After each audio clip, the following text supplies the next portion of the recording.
অত্যন্ত উদ্দেশ্যপ্রণোদিতভাবে পরিকল্পিতভাবে শেখ হাসিনাকে বক্তব্য রাখার সুযোগ দেওয়া হয়েছে ওই দিন যেদিন তার পতনের দিন, যেদিন ভয়ঙ্কর রক্ত ঝরানো পথ মারিয়ে বিপ্লব সাধিত হচ্ছে। যখন আমরা শুনি যে শেখ হাসিনা দিল্লিতে প্রেস কনফারেন্স করবেন, সেখানে বক্তব্য রাখবেন, গতকাল তিনি রেখেছেন অডিও বক্তব্য।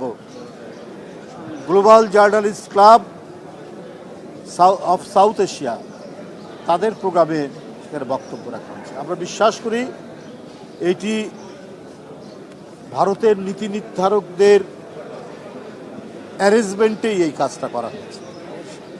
কারণ শেখ হাসিনা বাংলাদেশের থেকে পলাতক একজন আসামি, তার মৃত্যুদণ্ড হয়েছে, তার যাবজ্জীবন কারাদণ্ড হয়েছে এবং নানা খুনের মামলা, দুর্নীতির মামলায় তার বিচার চলছে।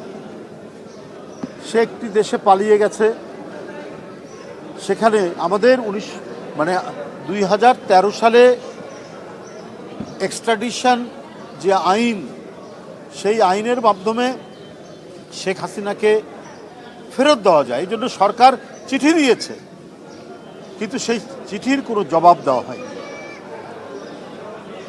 একজন পলাতক আসামিকে প্রত্যাবাসনের জন্য, তাকে ফিরিয়ে দেওয়ার জন্য যে আইন, সে আইন এবং দুই দেশ সেটাতে সই করেছে, এগ্রিমেন্ট করছে, অথচ তারপরেও তাকে ফিরিয়ে না দিয়ে তাকে রাজনীতি করার সুযোগ করে দেওয়া হচ্ছে।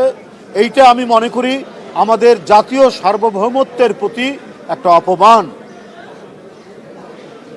এই অপমান পার্শ্ববর্তী দেশ, আমরা বন্ধু রাষ্ট্র বলি, আমরা সমমর্যাদার ভিত্তিতে পরস্পর অবস্থান করব। আরও অন্যান্য দেশ যারা রয়েছে, সেইখানে একজন পলাতক আসামিকে তার রাজনৈতিক বক্তব্য তুলে ধরার জন্য সুযোগ করে দেওয়া হলো এবং তার পুত্র সহ, তার পুত্রের সহযোগিতায়, সজীব ওয়াজেদ জয়ের সহযোগিতায়। এটা অত্যন্ত দুর্ভাগ্যজনক।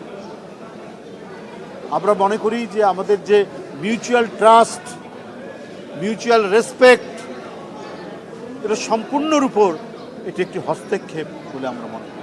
এবং আমাদের যে ইন্টারনাল অ্যাফেয়ার্স, সেই ইন্টারনাল অ্যাফেয়ার্সেও এটা এক ধরনের হস্তক্ষেপ, ইন্টারফারেন্স বলে আমরা মনে করি আরেকটু পার্শ্ববর্তী দেশে। কারণ অত্যন্ত উদ্দেশ্যপ্রণোদিতভাবে পরিকল্পিতভাবে শেখ হাসিনাকে বক্তব্য রাখার সুযোগ দেওয়া হয়েছে।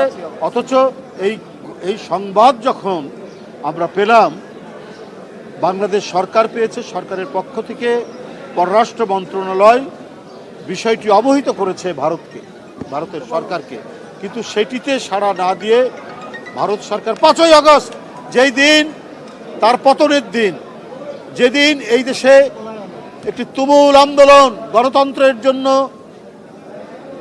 অবাধে আমাদের রাজনীতি করার সুযোগের জন্য, এদেশের জনগণের কথা বলার জন্য, আমাদের স্বাধীনতা সার্বভৌমত্ব সুরক্ষার অঙ্গীকার নিয়ে যে গণজাগরণ, যে মহাবিপ্লব 5ই আগস্টের দিন সম্পন্ন হলো, পালিয়ে গেল, সেই দিনই এই প্রোগ্রামটি দিল্লিতে হচ্ছে আর সেখানে শেখ হাসিনাকে বক্তৃতা করতে দেওয়া হচ্ছে। এটা সম্পূর্ণরূপে ভারতীয় নীতি নির্ধারকদের পরিকল্পিত একটি বিষয়। অর্থাৎ যে গণবিপ্লবে 1,500-এরও বেশি তরুণ, কিশোর, শিক্ষার্থীদের জীবন চলে গেল, তাদের রক্ত ঝরল রাজপথে, বাংলাদেশে এক ভয়ঙ্কর বিয়োগান্তক ঘটনার মধ্যে দিয়ে পালাতে বাধ্য হলো এক ভয়ঙ্কর রক্ত পিপাসু স্বৈরাচার ফ্যাসিস্ট।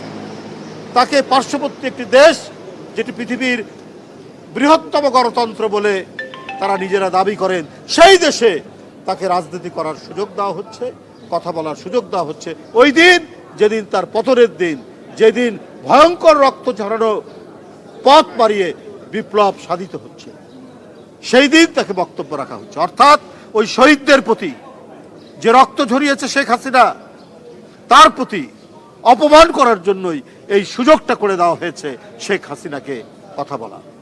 আমি আবারও এই ঘৃণ্য প্রচেষ্টার তীব্র নিন্দা এবং প্রতিবাদ জানাচ্ছি। বন্ধুরা আমার, যে সরকার জনগণের পক্ষে দাঁড়িয়ে তার অঙ্গীকার প্রতিষ্ঠার জন্য বাংলাদেশের প্রান্তর থেকে প্রান্তরে দৌড়ে বেড়াচ্ছেন, ছুটে বেড়াচ্ছেন আমাদের প্রধানমন্ত্রী তারেক রহমান। বন্ধুরা আবার, যে সময়ে বাংলাদেশে একটি গণতান্ত্রিক রাষ্ট্র এবং সমাজ বিনির্মাণের বড় উদ্যোগ দেখা দিয়েছে, যে সময়ে আরও বেশি গণতন্ত্রের জন্য সংবিধানের প্রয়োজনীয় যে সংশোধনী সেটা নিয়ে পার্লামেন্টে কমিটি গঠন করা হয়েছে এবং এইটার উপর আলাপ আলোচনা চলবে, বিরোধী দলকে আমন্ত্রণ জানানো হয়েছে, ইত্যাদি বিষয়গুলো যখন চলছে, অর্থাৎ জনগণের যে অ্যাসপিরেশন, জনগণের যে আকাঙ্ক্ষা এবং জুলাই চার্টারের মধ্যে দিয়ে যে আপনার যে অ্যাসপিরেশন, আকাঙ্ক্ষাটা যেটি তৈরি হয়েছে সেটি বাস্তবায়নের পথে দেশ যখন এগিয়ে যাচ্ছে, তখন এই পলাতক ফ্যাসিস্টকে কথা বলার সুযোগ দেওয়া পার্শ্ববর্তী একটি দেশ, এটা আমরা মনে করি বাংলাদেশের স্বাধীনতার প্রতি অপমানজনক আচরণ করে।